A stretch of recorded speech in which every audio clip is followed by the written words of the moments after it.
All right, Night Nation, always proud and happy to connect with our guest here. It is Phil Steele. He is the author of the preeminent college football magazine in the world. Phil Steele's 25 College Football available now. Check it out at philsteele.com. Phil, you always make time for us every year, buddy. We really appreciate it, man. Hope all is well with you.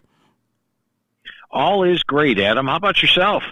We're doing good down here in Orlando, Phil, because, Scott Frost is back. And, he's bringing back some of that, some of the nostalgia of the 2017 team and maybe what could have been for UCF. But I'm curious, people don't want to know my thoughts. They want to know your thoughts, Phil. What do you make of Scott Frost returning to Orlando? And what do you think it'll mean for this Knights team? I think it's probably a better fit for him because of the past success that he's had, the familiarity that he has with it. I think of all the head coaching jobs that he could have taken, this would be the one that he'd probably have the best success with. And, I think everybody's pretty much rallying around the fact because we've seen what Scott Frost can do here at UCF after, his second year going 13-0. And he's bringing in the talent, I'll tell you that much. Going over the roster with them, both offensively and defensively, has brought in a lot of players. So he's taking advantage of that transfer portal. I'm curious, you do a lot of research. I know the magazine starts in earnest as soon as the other one is put to bed. So did you have a chance to talk to Coach Frost in advance of your research? And if so, what did he kind of share with you about what he expects from this Knights team? Yeah, I did get to talk to Coach Frost, went over the squad with him, and the almost every single position that we went through, and calls generally take with the head coaches close to an hour because we go over every position, but almost every one, he likes the talent that he has. The question is, these guys have done it. A lot of them are experienced, but they haven't done it at UCF. So he's going to have to get them together, mold them as a team. I mean, you start with the quarterback position. They have got three guys battling for the job. I like Taven Jackson. I think he's really talented. Throws the ball well, and I like what I saw to him at Indiana in all the games that he played. You look at the running back core. This is a room where there's no talent problem here. They've got Miles Montgomery, Jaden Nixon coming in from Western Michigan, Stacey Gage, the redshirt frosh, even a true frosh, and Tavian Swint. So they're deep there. You look at the wide receiver core. They've got speed. They've got talent. They just don't have game experience. In fact, nobody's been an FBS starter at the wide receiver position, but they bring in a couple of guys, like one from Limestone and one from Chattanooga. And from my experience going over all the teams with the head coaches, I'll tell you there's a higher percentage of hits on these FCS kids that are transferring up than you do from the P2 kids that are transferring down that haven't played. As long as they've got the experience level, they come in. They're generally talented and probably under-recruited. Maybe they've grown a little since high school, but they get to the weight room, they get to the training table, they get bigger, stronger, faster, and they're usually very productive. So I think those guys are going to have good years. You look at the offensive line. Once again, he feels that there's talent on the offensive line. His question was, how quick can we get them playing together as a team and up to the Big 12 level? They do have a couple of stars there. Carter Miller coming over from ULM at center, Paul Rubelt at left tackle. Defensively, defensive end might be the best position on the team with Malachi Lawrence and Kelly at the end spots. You look at the linebacking core, they were very impressive in the spring, bringing in a Kelly Lawson coming in from Virginia Tech, Lewis Carter from Oklahoma. And then the secondary, once again, a brand new group, all transfers. How quickly will they acclimate? But once again, Coach Frost was very confident on the overall talent that he's got on this year's squad. His only question mark was how quick can he get these guys playing together? Well, you mentioned running backs. I want to go back to that for a second, Phil. I think a lot of folks, when they say running back at UCF, the name we talk a lot about is Miles Montgomery. But you had Jaden Nixon, the transfer, named to your second team. What do you like most about Jaden Nixon's game, and what do you think he'll add to UCF? Well, Nixon was very productive last year, Western Michigan. He had 921 yards rushing, 6.4 yards per carry. I think when you look at him, he's a guy that he's going to be battling Montgomery for the starting job, but he may even play a little slot receiver. So look for him to be involved in the pass game. I think he's probably the running back that's got the most versatile of the bunch. You talked about that offensive line, and obviously, that's a you can't run the ball, you can't pass the ball. If you're not able to block and hold up front, a lot of new faces on that line. You mentioned Paul Rubel and Carter Miller, but did Coach Frost give you any kind of indication in terms of what he expects out of this line, which is again going to be basically brand new for the Knights in 2025? Yeah, and he told me that he likes the talent. This is pretty much for every position, but he told me he likes the talent that they have on the offensive line. The key will be how quickly you can get them playing to the level they need to win in the Big 12. But yeah, I mean, you look at got a guy from Washington, and then you got a guy from Ole Miss, Tennessee State coming in, another guy from Limestone. So there is talent in the offensive line. His question would be how quickly they come together. Let's switch over to defense for a second, Phil. Frost brings in Alex Grinch, who's no stranger to the coordinator spot, having spent time at Oklahoma, Washington State, USC, lastly at Wisconsin. What do you make of the hire of Alex Grinch, and what can Knight fans expect from an Alex Grinch-style defense in your experience? Well, I think with Grinch, he's had highs and lows at all the places that he's pretty much been, it's going to a lot depend on the pass rush. I think he's at his best when he gets a good pass rush. And the good thing here is Coach Frost told me that the defensive end is probably the best position on the team. So if that's the case, they get the pass rush. I think that's when his defenses work best. Well, you mentioned defensive end. Another guy that you had on your second team, all Big 12 team, is Nigel Kelly. What do you like most about Nigel's game? Well, Kelly is a guy that was a problem all spring for the offense, and so I like that. He's came in last year from Miami of Florida. He had 5.5 sacks last year. He's a big guy. He's athletic and can get after the quarterback. And as mentioned, had a very productive spring where the offense had a really tough time keeping track of him.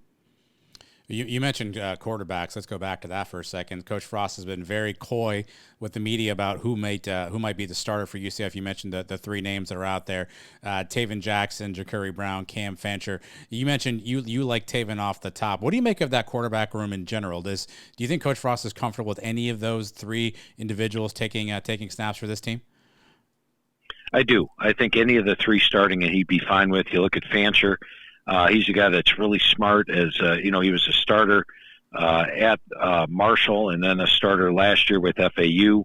Dangerous runner, and he also a decent passer and throwing the football. Ja'Carri Brown is a guy that I like what I saw of him at times last year when he was thrown into the action with 2 starts. He's a guy that was one of the top quarterbacks out of high school. He's 6'4", 220. And he had a good spring. He's got a great arm, and he's really athletic. And then Jackson is a guy that very talented, throws the ball as good as anyone on the team. When you look, as mentioned, when I saw Jackson playing at Indiana, that's probably why I have him listed as number 1. Coach Frost said it's an open competition, but I just like what I saw at Jackson when he played at Indiana. Very productive in his time. What do you make of the schedule for the Knights? Obviously, a couple early ones off the top. Then they welcome Bill Belichick in North Carolina to Orlando, and then they get into the heart of the Big 12 schedule. What are kind of the highs and lows as you look at UCF's 2025 schedule? Well, I think the start should be key. If they should be able to get past the first 2. North Carolina is going to be a big test at home because North Carolina's got a lot of new players as well. So that'd be really interesting to watch that one. Of course. UCF very tough at home. The Kansas State one on the road is going to be difficult. I think Kansas State's one of the best teams in the Big 12. They're a veteran squad, a lot of players back. Cincinnati, Baylor, Texas Tech. There's 5 Big 12 road games this year, only 4 at home. I think all 4 home games are clearly winnable. Pull an upset, and I think UCF has a good shot at topping last year's 4-win total. I think when you look at the Big 12, you could probably say that there's 8 teams that are in contention for the top spot in the Big 12 this year. I think UCF, with all the new players, doesn't fit into that category for me this year.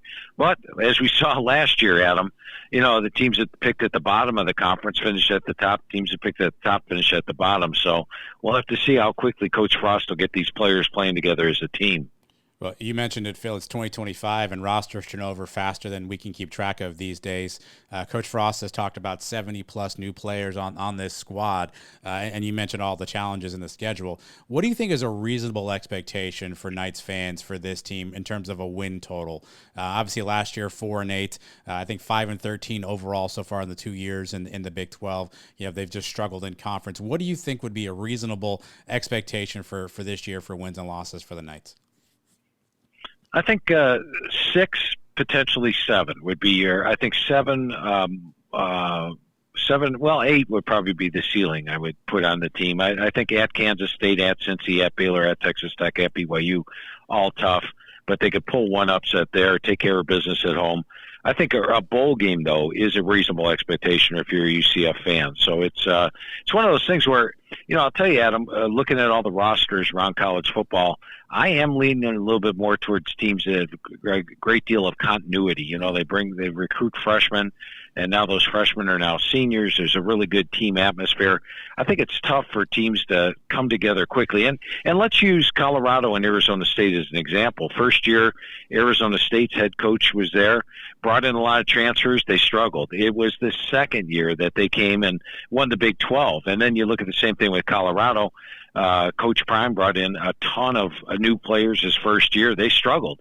And then the second year, they really caught on and could have been in the Big 12 title game. I think we might see it similar for UCF. This is a year where there's a lot of newness, not only with the players coming in, but also with the head coach and the coaches coming in. That's a lot to go through in a first-year transition. Well, let's talk about Scott Frost for a second. Obviously, his offense was prolific at UCF, goes to Nebraska.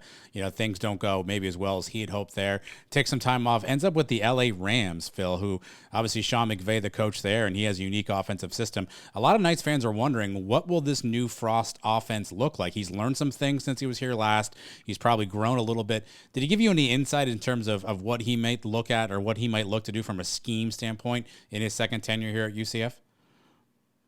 I think you're going to see the offense be fast-paced like they were back when he was here and had that great season back in 2017. He said he did pick up some nuances from the Rams, and we'll utilize him here, as naturally you would think he would. And naturally, any coach, you improve on a yearly basis. So I think it'll be an offense, though, that was similar to what he had here back in 2017. Well, let's zoom out from the Knights for a second, Phil, and look at this Big 12 in general. You mentioned it, 8 teams you think could potentially vie for an opportunity to maybe represent in the championship game for the Big 12. Who are some schools in the Big 12 that you're high on in 2025? Yeah, I think, when you look at the Big 12, as I mentioned, the team that I would list towards the top, and to me, the top contenders. Baylor, a veteran squad, a lot of players back. They've got Sawyer Robinson at quarterback, practically the whole squad back from last year. And last year they finished off on a high note. Utah with Kyle Whittingham, they're bringing Devin Dampier at quarterback. Last year, the quarterback problems did them in, as did a lot of close losses. And I do an article every year, close wins, close losses. Utah is one of the top teams at the list. They will have one of the best defenses. Iowa State, Matt Campbell, I talked about teams with continuity. They didn't lose a lot of players of the portal. They don't have a lot of new players coming in. What they do have is a lot of veteran group. They did address the portal where they needed them, like a wide receiver, bringing in Chase Soule and Xavier Townsend, taking the place of Nolan Higgins. You look at Arizona State, they could even be a better team than last year. Yes, they lose Scadabo, but they have got their quarterback back in Sam Leavitt, and they have 17 returning starters this year. You look at Kansas State, veteran squad, Avery Johnson back. They did not hit the portal a lot, but so it's a cohesive team, but they did hit the portal where they needed to, a wide receiver and offensive line. Texas Tech, now, Joey McGuire hit the portal, but he added that along with my number 5 most experienced team with Baron Morton and Coy Eakin, the quarterback wide receiver combo. Then you look at TCU with Sonny Dykes. Josh Hoover's back at quarterback, and once again, a veteran team. And he has been a guy that's hit the portal. This year, he liked his roster. He didn't hit the portal that much, only brought in about 7 or 8 guys. That might tell you a little something about the talent that TCU has. And then BYU would be my other one. Yes, they lost their quarterback, but I actually like Bourguet, and I like Hillstead, and I like Bachmeier, and the overall talent that Satake has coming back. Now, let me explain to you who I put first and why. the best schedules in the Big 12 go to Baylor, Utah, and Iowa State. When you look at Baylor, their road games are against Oklahoma State, Arizona, Cincinnati, all in the winnable category. Utah's road games, they get 5 at home. They play West Virginia, Kansas, BYU on the road. Iowa State's road games are against Cincinnati, Colorado, Oklahoma State. When you look at the big boys, who everybody's picking, Arizona State and Kansas State, Arizona State has to play Baylor on the road, Utah on the road, Iowa State on the road. Kansas State has to play Baylor on the road, Kansas on the road, Utah on the road, and even Texas Tech. And you go back to Joey McGuire, he is 15-5 as a head coach at home, just 6-10 on the road. Their road games this year: Utah, Arizona State, Kansas State. So each of those teams, which I have in the second tier, are playing 3 of the big boys on the road. The teams I have in the first tier are playing the fewest big boys on the road. So I thought schedule had a lot to do with the way I picked the Big 12 this year. Phil, I know you don't have a crystal ball, and the Big 12 is probably the most unpredictable league out there right now. Do you see this potentially as a two-bid league as it relates to the college football playoff? Last year, Arizona State gets in, BYU gets snubbed. Do you see this potentially as a two-bid league projecting out into the 2025 college football playoff? I think it's going to be tough, Adam, and let me tell you why. The main reason is how competitive it is. As I mentioned, I got 8 teams that I put, if you gave Arizona State Baylor's schedule, I'd have picked them in the top spot. If you gave TCU Baylor's schedule, I picked them. I think we're going to see a lot of these teams knock each other off, and I think it's going to be tough for 2 teams to come out with just 1 or 2 wins in Big 12 play this year, just because the conference is so even. And even when you get to the bottom part of the conference, I think Cincinnati is a vastly improved team. It's Satterfield's best team he's put on the field. Leipold's always dangerous at Kansas. We saw what they could do at the end of last year. Houston with Willie Fritz had a great defense last year. Now they got Connor Wegman at quarterback. UCF, as mentioned, has a lot of talent. Colorado, we haven't even talked about them yet, and Dion has hit the portal quite hard. So there are a lot of good teams in the Big 12. I would say I'm going to put the Big 12 playoff spots at 1 just because of how competitive the conference is.